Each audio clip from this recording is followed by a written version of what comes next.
Hello everyone, good morning. Today we are going to discuss about the topic impulse of momentum. So as we all know, linear momentum is defined as the product of the system's mass multiplied by its velocity. In symbol, linear momentum is expressed as P is equal to mv. Momentum is directly proportional to the object's mass and also its velocity.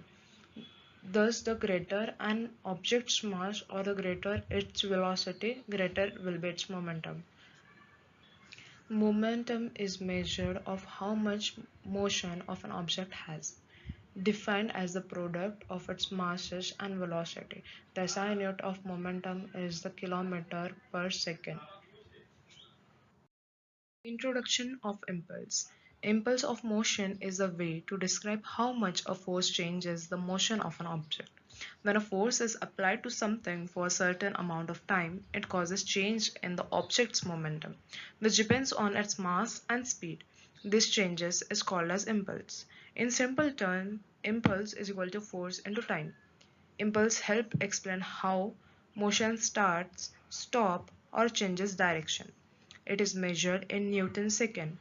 For example, if you kick a ball, the force of your foot over the short time of the kick gives a ball an impulse, make it move. The bigger the force or the longer it is applied, the greater the impulse and the faster the ball will move. In next slide, we can see here the force may vary with time. Then the magnitude of impulse is equal to the area under the force time curve. Dimension of impulse are as same as that of the momentum. Impulse is not the property of a particle but a measure of the change and momentum of a particle. In graph, we can see the impulse imparted to the particle by the force is area under the curve.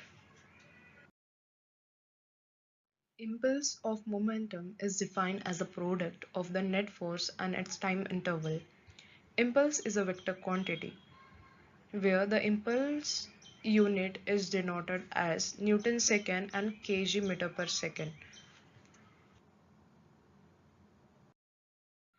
Formula of impulse. Formula of an impulse can be stated as impulse J is equal to F into T, where J is impulse in Newton second or kilogram second meter per second. F is a force applied in newtons and T is the time duration for which the force acts in second. Relation with momentum according to the Newton second law, F is equal to change in P upon T. The numerical example for impulse of momentum is given as if a 2 kg ball is moving at 3 meter per second and comes to stop after being hit by a wall in 0.5 seconds, then the given initial velocity u is equal to 3 meter per second, final velocity v is equal to 0, mass is 2 kg, impulse m, and v minus u, that is final velocity minus initial velocity, we have put the value accordingly, and as we get minus 6 newton seconds, the negative sign shows the direction of the force is opposite to the motion, and hence we can derive impulse of momentum. Thank you so much.